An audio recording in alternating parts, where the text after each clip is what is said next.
बिस्मिल्लाहिर्रहमानिर्रहीम। अस्सलाम वालेकुम नाज़रीन, पाक दीन इस्लाम में आपको खुशामदीद कहा जाता है और आज मैं आपके साथ दयानतदारी के पल का एक सच्चा वाक़या बयान करने वाली हूँ और आपको बताऊंगी कि कैसे नेकी का बदला हमेशा अच्छाई में ही मिलता है और बुराई का बदला हमेशा बुराई ही से मिलता है।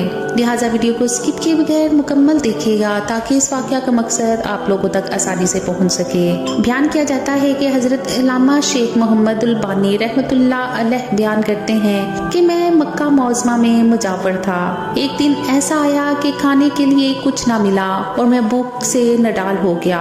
उसी हालत में बाहर निकला तो रास्ते में एक थैली पड़ी देखी।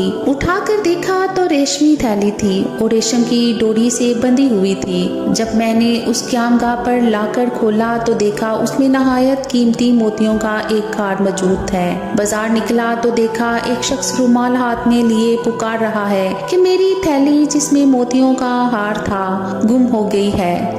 जो साहिब इसका पता देगा उनको शुक्रिया के तौर पर 500 दिनार इनाम दूंगा जो इस रुमाल में बंधे हैं। फिर आप फरमाते हैं मैं उस शख्स को अपने घर ले आया और थैली निकालकर उसके हवाले की। वो शख्स बड़ा ममनून हुआ और हस्बे वादा 500 दिनार पेश किए, लेकिन मैंने माजरत की और कहा कि मैंने ये काम रज़ाए इलाही की खातिर किया है, उजरत लेकर मैं अपना अजर ज़ाया नहीं करना चाहता। ताहम उस शख्स ने उनको कबूल करने पर बहुत जोर दिया, लेकिन मैं बराबर इनकार करता रहा, यहाँ तक कि वो तंग आकर चला गया। उस वाक़े की कुछ अरसे बाद मैंने मक्का मौज़मा से रफ्ते सफ़र बांधा और एक समुद्री जहाज़ पर सवार हो गया। बदकिस्मती से रास्ते में तूफान आ गया और जहाज एक चट्टान से टकराकर पाश हो गया। मेरे सिवा सब मुसाफिर डूब गए। मेरे बचने की ये सूरत हुई कि तख्ता मेरे हाथ आ गया और मैं उस पर बैठ गया। बहता बहता एक जजीरे के साहिल तक पहुंच गया। उसने इत्तेफाक ये हुआ कि उस जजीरे के बाशिंदे मुसलमान थे। मैं वहाँ की मस्जिद में ठहर गया। लोगों ने मुझसे हाल दरियाफ्त किया तो मैंने उनको सारा वाक़या बयान कर दिया। लोग ये सुनकर बहुत मुतासिर हुए और मेरे साथ नहायत अच्छा सलूक किया। बहुत से लोग मुझसे कुरान करीम की तालीमात हासिल करने आने लगे और अपने बच्चों को भी कुरान की तालीमात के लिए मेरे पास भेजने लगे। थोड़ी ही मुद्दत में ये लोग मुझसे बेहद मानूस हो गए और मुझे अपना मुर्शद समझने लगे। इसके अलावा वो मुझे काफ़ी माली इमदाद भी देते थे और दूसरी के किस्म की खिदमत करने से भी गुरेज ना करते थे।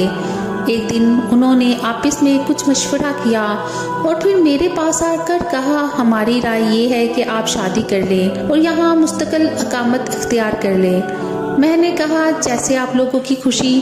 चुनाचा उन्होंने बताया कि हमारे यहाँ एक मालदार यतीम लड़की है। हमारे ख्याल में उसके लिए आपसे बेहतर शोहर मिलना मुश्किल है। अगर आप रजामंद हो तो उससे आपका निकाह कर दें। मैंने रजामंदी का इजहार किया और मेरा उस लड़की से निकाह हो गया। जब मैंने खलूत में अपनी बीवी को देखा तो ये देखकर हैरान रह गया कि वही थैली वाला हार उसके गले में पड़ा है।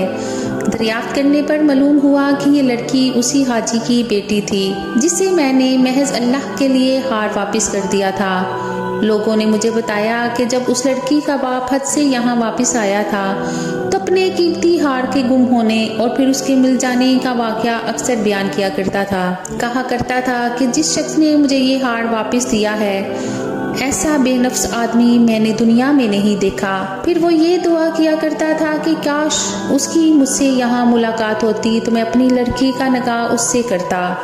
फिर आप फरमाते हैं कि अल्लाह ताला ने इस मरहूम हाजी की दुआ को शरफुल कबूलियत से बख्शा और लड़की का निकाह मेरे साथ हो गया और अल्लाह पाक ने इस बीवी से मुझसे औलाद भी नवाजी। इस वाक़या से हमें ये सबक मिलता है कि सच है नेकी का बदला हमेशा अच्छाई से ही मिलता है और बुराई का बदला हमेशा बुराई से ही मिलता है। जैसा कि इस वाक़या में दयानत का बदला कैसा अजीम मिला, अल्लाह ताला ने दुनिया में ही दिखा दिया था कि जो ईमानदार होगा अल्लाह ताला गैब से उसकी मदद फरमाएगा।